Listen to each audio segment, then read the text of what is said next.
नमस्कार, मैं हूं आपके साथ अर्जुन खजूरिया और इस वक्त की आपको बड़ी खबर बता दें। दिल्ली के उप मुख्यमंत्री मनीष सिसोदिया पर नई आबकारी नीति को लेकर सीबीआई का शिकंजा कसा हुआ है और इसी मामले में अब सीबीआई पहुंच चुकी है उत्तर प्रदेश गाजियाबाद के वसुंधरा सेक्टर 4 में। जी हां, वसुंधरा सेक्टर 4 में मेवाड़ कॉलेज में पीएनबी की जो शाखा है, पंजाब नेशनल बैंक की जो शाखा है, उसमें लॉकर है मनीष सिसोदिया का और उसकी जांच करने के लिए बस सीबीआई यानी कि सेंट्रल ब्यूरो ऑफ इन्वेस्टिगेशन की टीम पहुंच चुकी है। जिस तरह से इस मामले में एलजी विनय कुमार सक्सेना की सिफारिश के बाद सीबीआई की जांच तेज हुई। हमने देखा 19 अगस्त को पहले 31 जगह पर छापेमारी की गई थी। मनीष सिसोदिया जो कि उप मुख्यमंत्री हैं, उनके घर पर ही 14 घंटे तक छापेमारी करने के बाद उनका लैपटॉप, मोबाइल समेत तमाम ऐसे दस्तावेज जो है उनको जब्त किया गया था। और अब इसी कड़ी में आगे जुड़ते हुए आज पीएनबी की जो शाखा है, पंजाब नेशनल बैंक की शाखा है वसुंधरा सेक्टर 4 में, उसमें जो है ये लॉकर की जांच की जा रही है। और मनीष सिसोदिया अपनी पत्नी के साथ खुद सीबीआई की टीम पहुंचने से पहले वहां पर पहुंचे और साथ में ही एक बैंक अधिकारी और मनीष सिसोदिया के सामने सीबीआई टीम जो है लॉकर को खोलेगी, उसकी जांच करेगी और बैंक का दरवाजा जो है उसको इस दौरान बंद किया गया। उसके अलावा बैंक के अंदर लोगों को आने के लिए मना किया और बैंक में जो कर्मचारी हैं उनको बैंक से बाहर जाने के लिए मना किया। जब तक सीबीआई की टीम वहां पर जांच कर रही है, उतनी देर के लिए जो है वहां पर उस बैंक की शाखा में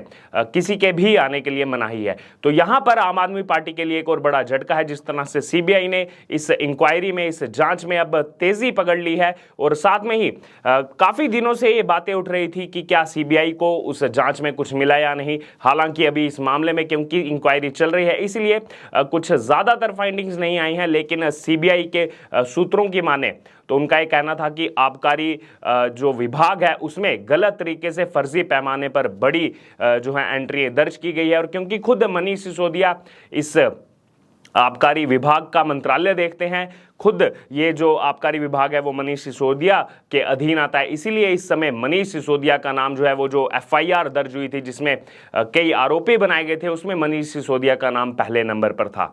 और उसके बाद लगातार भारतीय जनता पार्टी और साथ में ही कांग्रेस पार्टी भी आम आदमी पार्टी से कई सवाल पूछ रही है। लगातार मनीष सिसोदिया की बर्खास्तगी की मांग की जा रही है, उनके इस्तीफे की मांग की जा रही है, लेकिन आम आदमी पार्टी की तरफ से उल्टा भारतीय जनता पार्टी पर ही आरोप लगाए जा रहे हैं। कभी विधायकों को खरीदने की बात होती है तो कभी कहा जाता है कि मनीष सिसोदिया को सीएम बनाने का ऑफर आया है, कभी इस तरह के आरोप लगाए जाते हैं कि 40 विधायकों को तोड़ने की कोशिश की जा रही है, 20-20 करोड़ रुपए का ऑफर उनको दिया गया है। लेकिन इतने दिन हो गए ये आरोप लगाते हुए, आम आदमी पार्टी की तरफ से अब तक एक भी नाम सामने नहीं आया है कि भारतीय जनता पार्टी के कौन से नेता ने उनको फोन किया, कौन से नेता ने ये ऑफर आम आदमी पार्टी के नेताओं को दिया। तो जब इसको लेकर लगातार सवाल पूछे जा रहे थे, खासतौर पर मीडिया से सवाल पूछे जा रहे थे आम आदमी पार्टी को कि कौन है वो नाम सामने लाए, तो उस समय एक नया यहां पर आरोप लगा दिया गया आम आदमी पार्टी की तरफ से कि बीजेपी ने 277 विधायक पूरे देश भर में खरीदे हैं, यानी कि 20 करोड़ के हिसाब से 5500 करोड़ रुपया बीजेपी ने लगाया। ये 5500 करोड़ रुपया कहां से आया? दिल्ली में हमारे विधायकों को खरीदने के लिए 800 करोड़ रुपया तैयार रखा है, 800 करोड़ रुपया कहां रखे हैं? तो कहां से ये सब जो है स्टैट्स इस समय अरविंद केजरीवाल को मिल रहे हैं। लेकिन मनीष सिसोदिया पर जो आरोप लग रहे हैं उसको खुद ही अरविंद केजरीवाल ने सर्टिफिकेट दे दिया है, कट्टर ईमानदार का सर्टिफिकेट दे दिया है। बहुमत के लिए जो है विश्वास प्रस्ताव लाया जा रहा है विधानसभा के अंदर, सोमवार को विश्वास प्रस्ताव पेश किया गया। तो यहां पर इस विश्वास प्रस्ताव की जरूरत क्या है, ये भी इस समय जो है समझ से परे है, क्योंकि 70 में से 62 विधायक तो खुद आम आदमी पार्टी से हैं, आम आदमी पार्टी के कोटे से जीते हैं और मात्र 8 विधायक ही भारतीय जनता पार्टी के साथ हैं। तो यहां पर जब उनसे जो इस समय लोग सवाल उठा रहे हैं कि जब उनसे सवाल पूछे जाते हैं शराब नीति को लेकर के कि क्या इसमें कुछ कमी पेशी थी, तभी तो इसे वापस लिया गया, नहीं तो इसे वापस क्यों लिया जाता, उस पर आम आदमी पार्टी जो है कुछ भी उत्तर नहीं दे पा रही है। और इस वक्त की बड़ी खबर यह है कि इस आबकारी नीति के मामले में जो इंक्वायरी चल रही है, सीबीआई की जो जांच चल रही है, उसमें अब लॉकर की जांच की जा रही है। तो क्या लॉकर से कुछ मिलेगा, क्या कुछ दस्तावेज बरामद होंगे सीबीआई को? और इससे पहले ही सोमवार को मनीष सिसोदिया की तरफ से ट्वीट करके जानकारी दे दी गई थी। मनीष सिसोदिया ने उस ट्वीट में लिखा था कि कल सीबीआई हमारा बैंक लॉकर देखने आ रही है। 19 अगस्त को मेरे घर पर 14 घंटे की रेड में कुछ भी नहीं मिला था, लॉकर में भी कुछ नहीं मिलेगा, लॉकर में भी कुछ नहीं मिलेगा। तो यहां पर लोग लगातार ये सवाल उठा रहे हैं कि क्या मनीष सिसोदिया की तरफ से पहले ही लॉकर के अंदर जो चीजें थी क्या उनको हटा लिया गया है, क्योंकि पिछले 3 महीने से लगातार अरविंद केजरीवाल इस तरफ इशारा कर रहे हैं कि मनीष सिसोदिया की अब गिरफ्तारी होने वाली है, मनीष सिसोदिया को कभी भी गिरफ्तार कर सकते हैं। तो क्या मनीष सिसोदिया पहले से ही जानते थे कि इस मामले में, क्योंकि लगातार भारतीय जनता पार्टी जब से इस नीति को लाया गया तब से ही प्रोटेस्ट कर रही है, इसका विरोध प्रदर्शन कर रही है, तो इस मामले में अगर कुछ त्रुटियां थी तो क्या मनीष सिसोदिया को ने पहले ही उन त्रुटियों को हटा लिया है? और जब से सीबीआई जांच की बात चल रही है, लगभग 1 महीने से ज्यादा हो गया है, तो क्या इसको लेकर जो भी सबूत उनके पास थे क्या उसे हटा लिया गया है? ये तमाम सवाल लोग सोशल मीडिया पर अब उठा रहे हैं मनीष सिसोदिया को लेकर। और वहीं बात की जाए, आम आदमी पार्टी ने अब एक नया रुख अपनाया है, एक नई करवट ली है इस मामले में।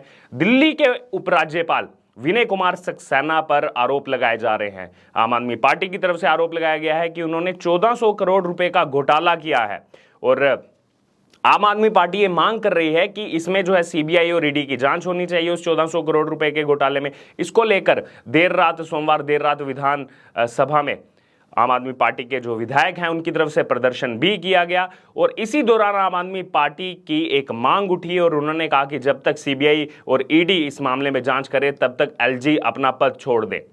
तो यहां पर एक सवाल आम आदमी पार्टी से बनता है, एलजी के ऊपर वो कार्यवाही चाहते हैं कि सीबीआई और ईडी उन पर कार्रवाई करे, उनकी जांच करे, और इस दौरान एलजी विनय कुमार सक्सेना अपना पद छोड़ दे। तो क्या ये अपनी पार्टी के नेताओं के लिए वो जो है इंप्लीमेंट करेंगे? मनीष सिसोदिया पर जब तक सीबीआई की जांच चल रही है, क्या तब तक मनीष सिसोदिया को पद से बर्खास्त करेंगे? क्या मनीष सिसोदिया इस्तीफा देंगे? क्या मनीष सिसोदिया को आम आदमी पार्टी अरविंद केजरीवाल पद से हटाएंगे? लेकिन जब अपने विधायकों पर यह सवाल उठते हैं, मनीष सिसोदिया को लेकर यह सवाल उठाए जाते हैं कि जब तक जांच चल रही है तब तक क्या मनीष सिसोदिया को पद से हटाया जाएगा, उस पर आम आदमी पार्टी कुछ भी जवाब नहीं देती। लेकिन यहां पर एलजी के लिए वो लगातार बर्खास्तगी की मांग कर रहे हैं, एलजी से इस्तीफा मांग रहे हैं, और ये कह रहे हैं कि एलजी को अपना पद तब तक के लिए छोड़ देना चाहिए। तो यहां पर आम आदमी पार्टी को क्या पहले खुद अपने गिरेबान में नहीं झांकना चाहिए कि मनीष सिसोदिया पर जिस तरह से इस समय शिकंजा कसा हुआ है इस आबकारी नीति को लेकर, क्या जब तक जांच चल रही है तब तक मनीष सिसोदिया को अपना पद नहीं छोड़ना चाहिए? और मनीष सिसोदिया तो छोड़िए, सत्येंद्र जैन जो पिछले 3 महीने से जेल के अंदर बंद है, क्या उनको आम आदमी पार्टी ने निष्कासित किया? क्या उनको अपने पद से हटाया गया? आम आदमी पार्टी की तरफ से नहीं हटाया गया। तो यहां पर बाकियों को जो सलाह दी जा रही है, एलजी विनय कुमार सक्सेना को सलाह दी जा रही है आम आदमी पार्टी की तरफ से, तो पहले खुद उनको ये इंप्लीमेंट करना चाहिए, उसके बाद ये आरोप और इस तरह की मांग बाकियों से करनी चाहिए। और इसी बीच बीजेपी की तरफ से दोबारा से हल्ला बोल दिया गया है। बीजेपी के प्रवक्ता शहजाद पूनावाला ने कहा है कि सिसोदिया भ्रष्टाचार के ट्विन टॉर हैं, और उन्होंने कहा दरअसल जो शहजाद पूनावाला पिछले कई दिनों से सवाल उठा रहे हैं उसको लेकर कहा कि जनता अब करप्शन का टेस्ट चाहती है, बहुमत का नहीं। 38 दिन हो गए हैं, 15 सवालों का जवाब नहीं मिला। तो यहां पर लगातार बीजेपी सवाल पूछ रही है इस शराब आबकारी नीति को लेकर, लेकिन उसी बीच शिक्षा मॉडल को सामने ला दिया जाता है आम आदमी पार्टी की तरफ से। और अब शिक्षा मॉडल को लेकर भी भारतीय जनता पार्टी की तरफ से कई सवाल आम आदमी पार्टी सरकार पर उठाए जा रहे हैं। और सीबीआई ने इस मामले में ना ही सिर्फ मनीष सिसोदिया बल्कि पूर्व एक्साइज कमिश्नर रावा गोपी कृष्णा के आवास समेत 7 राज्यों के 21 ठिकानों पर भी रेड डाली थी। तो यहां पर मनीष सिसोदिया के साथ साथ बाकी जो इस विभाग में लोग काम कर रहे हैं, जिन पर जो ये आरोप लग रहे हैं, उन पर भी सीबीआई की जांच चल रही है। तो फिर आम आदमी पार्टी की तरफ से सिर्फ मनीष सिसोदिया का नाम लेकर क्यों बचाने की कोशिश की जा रही है, इस वक्त का बड़ा सवाल। और क्या इस जांच में अब लॉकर से कुछ मिलेगा या नहीं, इसको लेकर अब आपकी जो भी राय है इस समय जो चल रहा है, आप हमारे साथ कमेंट बॉक्स में शेयर कर सकते हैं। धन्यवाद।